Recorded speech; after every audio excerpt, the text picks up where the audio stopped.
Just kind of thinking, Mike, and I was thinking about the kids. It was quite early, and abortion wasn't talked about much, and it wasn't in the papers very much. And I said, but I had one of the girls in class say, Mr. A, what could you tell us about abortion, or what are your feelings about it? When was this? Early 70s. Yeah, so it wasn't one of my first groups of kids. It was about 1972, 71. And so I said, well, let me think about it a minute. You guys just sit and think about it yourself if you like. And when I'm ready, I'll talk. So I said, okay, I'm ready. And they all shut their books or whatever they were doing. And I said, three things, I said, that come to mind. No, I didn't. I said, a couple of things come to mind. One is that I couldn't never do that because that's a human being. And I just don't approve of shooting or killing anyway, human being.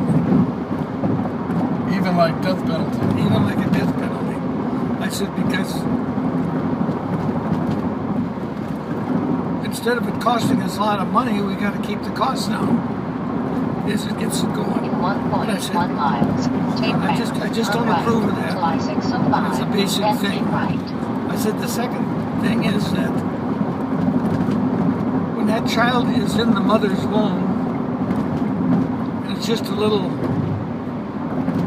embryo, I said, what can that child become? What can it grow to be before it's born out of the mother? This is nothing but a human being. It's the only thing it can be. And I said, even if it's damaged a little bit physically, or maybe a little bit mentally, it still should have the opportunity. Then keep right. It should still have the opportunity to be born.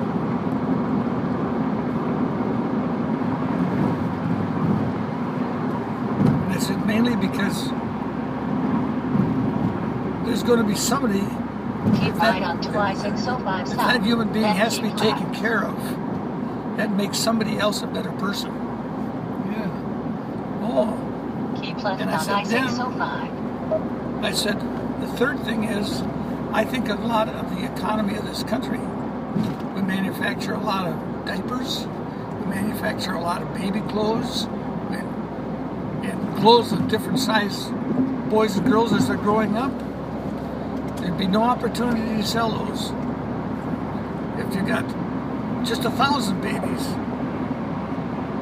being killed every year. But I said, from what I've heard now, they're talking about it getting into the millions, so I don't know if it's going to or not. But it's growing. And I said, so that's my three things. And I believe in them sincerely, and I want to thank you for asking me to talk to you about it. And I just hope that none of our parents get upset with me talking to you about it. And I said, the other thing I'd like to say is, when I talk to parents as a group, either in the classroom or in an auditorium, I said, I tell them that no matter what you, as a boy or a girl, do to upset them, whether in high school, college, or along the way, if it gets them mad and rebellious, and sick and tired of you, I said, never shut the front door. Because you need that door to come in to feel better yourself. You need somebody to talk to have the opportunity to talk to. And I said, you don't want that front door shut. And so I mentioned that to parents. You told the parents that? I told the parents that. Yeah. Oh, you know. And so, anyway, I had a girl come back to me a few years later. She was probably out of college and stuff. She says, Mr. A, I just had a baby without being married. And parents wanted me to give it up, but I don't want to. And they're not mad at me thanks to you. Because the first thing my mother said was, Mr. A told us to never shut the door on you. You need somebody to talk to and somebody to feel good about and be with. And so we're not shutting the door on you. We'll listen. And she says, that sure helped. And she says, I'm praying for something and I'll see if it happens. If it does, I'll tell you.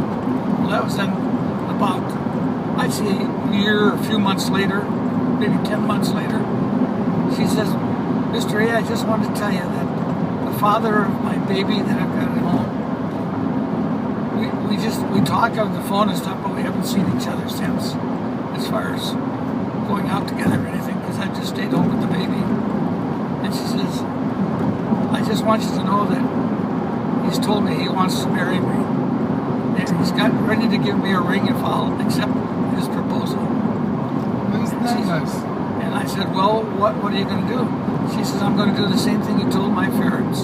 Don't shut the front door on anybody. I said, well, that's real nice of you. And I said, sure, it was a mistake or her decision making. But you're making up for it. And so I said, that was just nice to hear.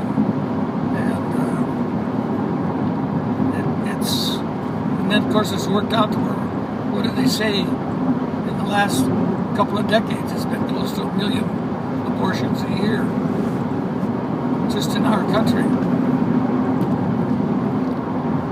So that's a lot of clothes that's not there's no need to manufacture them, and no income from it. Anyway, that's the one thing.